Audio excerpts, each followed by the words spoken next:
क्या आप कल्पना कर सकते हैं कि कोई नरेंद्र मोदी जी को हाथ लगा करके बात करे, कोई नरेंद्र मोदी जी के साथ में ऐसे हाव भाव में बात करे कि जेपी नड्डा को भी पीछे हटना पड़ जाए?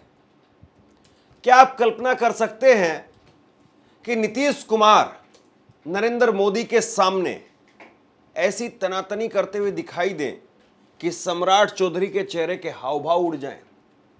ऐसा ही कुछ हुआ है और इसके मायने क्या हैं ये तो वहां पर मौजूद 4-5 लोग ही बता सकते हैं। प्रधानमंत्री नरेंद्र मोदी खुद कह सकते हैं, वो बता सकते हैं, या फिर नीतीश कुमार या जेपी नड्डा या सम्राट चौधरी।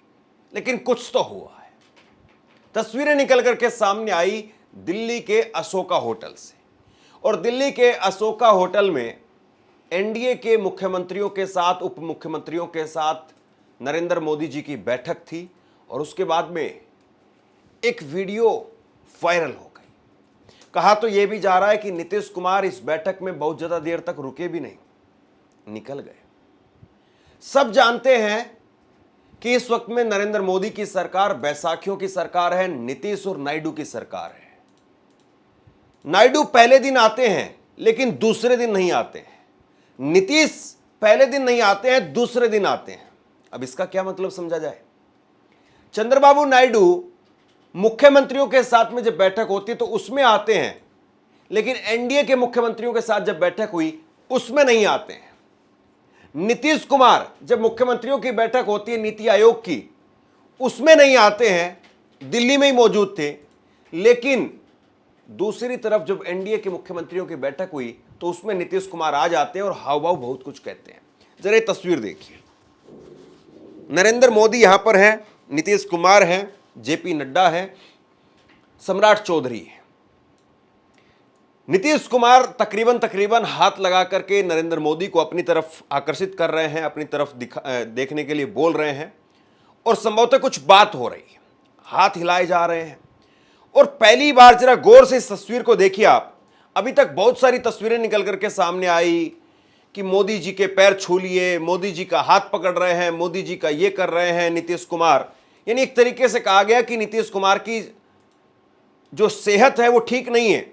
लेकिन यहां पर बड़े गंभीर मुद्रा में, बड़े गंभीर हाव भाव के साथ में नीतीश कुमार नजर आ रहे हैं, और ऐसा लग रहा है कि या तो सीट शेयरिंग को लेकर के बात हो रही है, या फिर कोई बड़ा मसला है जिसको लेकर के बात हो रही है।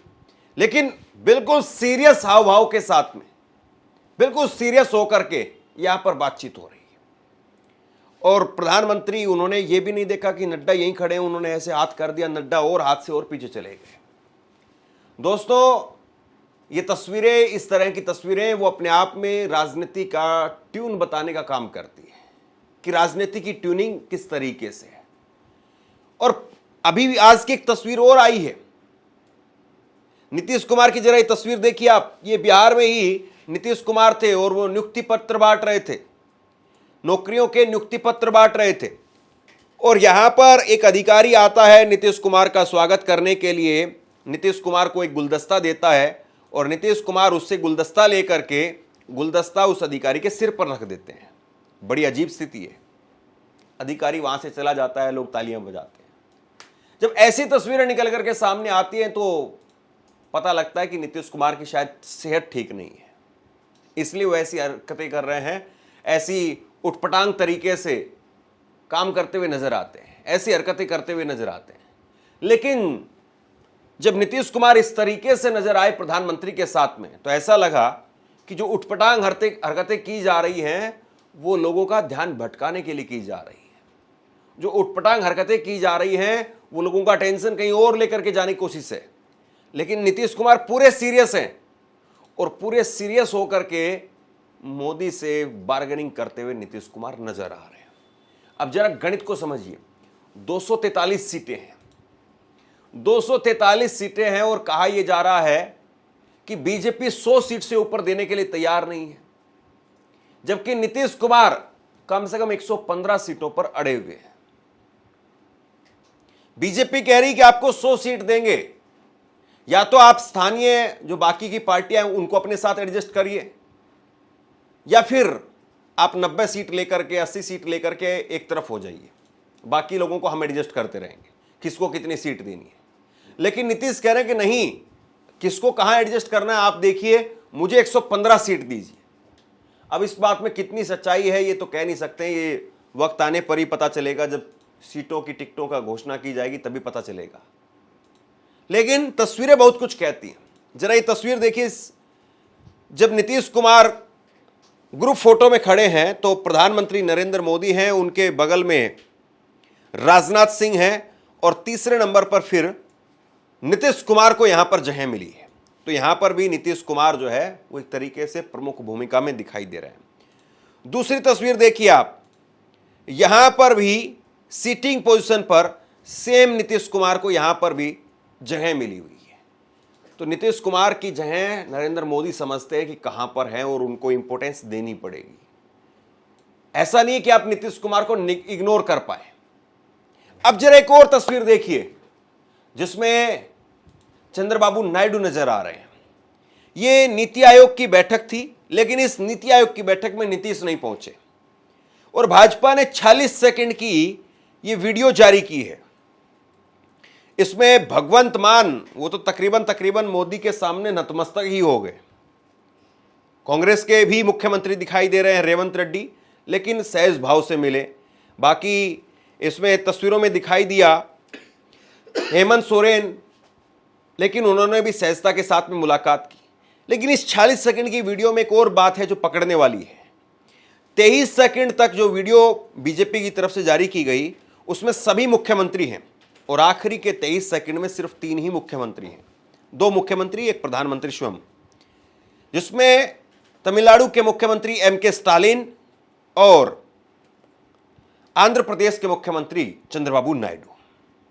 अब दोनों के बीच में क्या कुछ हो बातचीत यहां पर है, चंद्रबाबू नायडू और उसके साथ साथ एमके स्टालिन के बीच में, और मोदी जी यहां पर काफी देर तक इन दोनों के साथ में बातचीत करते रहे। आप कैसे भूल सकते हैं कि एमके स्टालिन वो नेता हैं जिन्होंने एक फ्रंट बनाया, एक मोर्चा तैयार किया कि हिंदी हम पर थोपी जा रही है, पहला, और उसके बाद में दूसरा कि डीलिमिटेशन के नाम पर हमें इग्नोर किया जा रहा है दक्षिण भारत के लोगों को, जिन्होंने जनसंख्या पर काम किया, जिन्होंने अपने राज्य में बेहतरी के लिए काम किया। लेकिन मोदी जी अभी परिसमन करेंगे और परिसमन में हमें कम सीटें दी जाएगी, और उसमें जो घंटी बांधी हुई है गले में, वो चंद्रबाबू नायडू के गले में घंटी बांधी हुई है कि चंद्रबाबू नायडू तय करे कि वो साउथ के राज्यों के साथ में रहेंगे या नहीं रहेंगे। उसमें तमिलनाडु है, केरला है, आंध्र प्रदेश है, कर्नाटका है, पंजाब है, पश्चिम बंगाल है, उड़ीसा है, ये स्टेट है उसमें, और उसकी अध्यक्षता कर रहे हैं एमके स्टालिन। और एमके स्टालिन यहां पर भी पूरे तनी हुई छाती के साथ में खड़े हुए नजर आए। तो कहीं ना कहीं चर्चा हो सकता है कि इस बात की भी रही हो, चर्चा इस बात की भी रही हो कि किस तरीके से दोनों राज्य जो ताकतवर राज्य हैं, आंध्र प्रदेश भी अपने आप में पावरफुल स्टेट है, तमिलनाडु उससे भी पावरफुल आप कह सकते हैं। पहले आंध्र प्रदेश की पावर ज्यादा थी, लेकिन आंध्र प्रदेश का बंटवारा होने के बाद में आंध्र प्रदेश और तेलंगाना पावर जो है घट गई, और इस वक्त में साउथ का सबसे पावरफुल स्टेट है तमिलनाडु। ऐसे में इन दोनों के बीच में मध्यस्थता करवाना चाह रहे हैं क्या प्रधानमंत्री? क्योंकि हो सकता है कि नीतीश कुमार ने कहा हो पैच, क्योंकि हो सकता है कि चंद्रबाबू नायडू ने कहा हो कि मैं आपका इतना फेवर करवाता हूं, आपके साथ में ही उस समय पर एमके स्टालिन रहेंगे और एमके स्टालिन से थोड़ी बातचीत करवाइए और एमके स्टालिन से मेरा ये काम निकलवा दीजिए। नेता आपस में अक्सर ऐसे ही बात करते हैं, और स्पेसिफिक जब किसी मुद्दे को लेकर के बातचीत ना हो, कहीं पर बैठा ना जाए, और जिस मुद्दे पर प्रधानमंत्री खुद इंटरवीन नहीं कर सकते सीधे तौर पर, 2 स्टेट्स के बीच के मामला है आपस में, और उसमें प्रधानमंत्री की दखल बनती नहीं है, तो कई बार ऐसे ही अनौपचारिक बैठकों में कुछ कह दिया जाता है। जैसे 2 लोगों के बीच में पैसे का लेन देन होता है, तीसरे किसी आदमी से कहा जाता है भाई साहब आप उस वक्त में वहां पर खड़े होंगे तो आप थोड़ी सी चर्चा कर देना कि सुनील थोड़ा सा अमित के पैसे कर दे भाई। ऑफिशियल तौर पर नहीं कह सकते, लेकिन अनऑफिशियल तौर पर कि चलिए दोनों के बीच में बातचीत बनी रहेगी, तुम दोनों अच्छे दोस्त हो, बड़े आदमी हो, अच्छे घर घर से हो, लेन देन है आपस में, उसको निपटा दो। इस तरह की बात कई बार कही जाती है। तो क्या वाकई इसीलिए 23 सेकंड पूरा और 23 सेकंड यहां पर दिखाई दे रहा है, तो वहां पर कुल कितनी बात हुई होगी सोचिए जरा। लेकिन फिर घूम करके आते हैं बिहार पर। बिहार पर घूम करके आते हैं और बिहार में जो घूमने वाली चीज है वो यही है कि अब चुनाव सीधा बिहार में ही है। ऑपरेशन सिंदूर, पहलगाम, सारी बातें, सारे सवाल सब आपके साथ हैं, सब आपके सामने हैं। ऐसे में बिहार पहला स्टेट होगा जहां पर इस बात का भी निर्णय होगा कि ऑपरेशन सिंदूर के नाम पर किस तरह की राजनीति की जाएगी।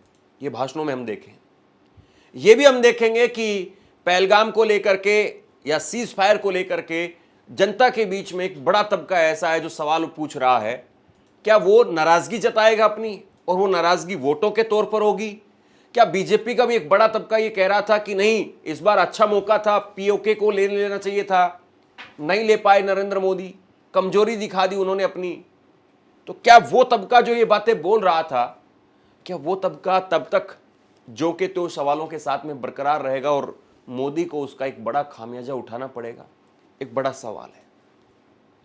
बिहार के चुनाव को, इस बार के चुनाव को आप पहलगाम, सीज फायर, ऑपरेशन सिंदूर, ये जो कहने के लिए 3 टॉपिक है लेकिन है एक ही टॉपिक, यानी सेना शहादत और आतंकी हमला, इन सबको दूर किए बगैर अब बिहार के चुनाव को देख ही नहीं पाएंगे। और ऐसे में नीतीश कुमार के मन में कहीं ना कहीं ये बात चल रही होगी कि बीजेपी इसी टॉपिक पर पूरा चुनाव खेलने की कोशिश करेगी। अभी तिरंगा यात्रा के नाम पर भाजपा ने वहां पर बड़ा माहौल बनाया, और ऐसे में जब अगर राष्ट्रवाद की बात चलेगी, सारी बातें चलेंगी, तो फिर कहीं ऐसा ना हो कि बीजेपी का वोटर तो खूब खेल जाए और हमारा वोटर सुस्त रह जाए, और कहीं ऐसा ना हो कि बीजेपी उनको 80 सीट दे और खुद जो है वो ज़्यादा सीटों पर चुनाव लड़े, बीजेपी 150 के करीब सीटों पर चुनाव लड़े, और पता चले कि बीजेपी अकेले इतनी पावर में आ गई है कि अब उसको सरकार बनाने के लिए कोई ज़्यादा हाथ पैर मारने की ज़रूरत नहीं है। तो ऐसे में फिर नीतीश कुमार की ज़रूरत ही नहीं होगी, तो ना तो किंग और ना किंग मेकर, खेल खत्म। फिर उसके बाद में सम्राट चौधरी हो या कोई और दूसरा चेहरा हो, बीजेपी उसको मुख्यमंत्री बनाएगी। और शायद इसीलिए नीतीश कुमार तोल भाव कर रहे हैं, इसीलिए नीतीश कुमार ज़्यादा सीटों पर चुनाव लड़ना चाहते हैं, क्योंकि जितनी ज़्यादा सीटों पर चुनाव लड़ेंगे जीत की संभावना उतनी ही ज़्यादा होगी। ये बात सही है कि इस वक्त में उनकी 43 सीटें हैं, लेकिन ये बात भी सही है कि नीतीश कुमार इस बात को जानते हैं कि बीजेपी फुल फ्लैश अकेले अपने दम पर चुनाव अभी भी नहीं जीत सकती है। और ऐसे में दूसरा जो बड़ा मुद्दा है जो बिहार चुनाव में उछाला जाएगा, वो है जातिगत जनगणना का मुद्दा।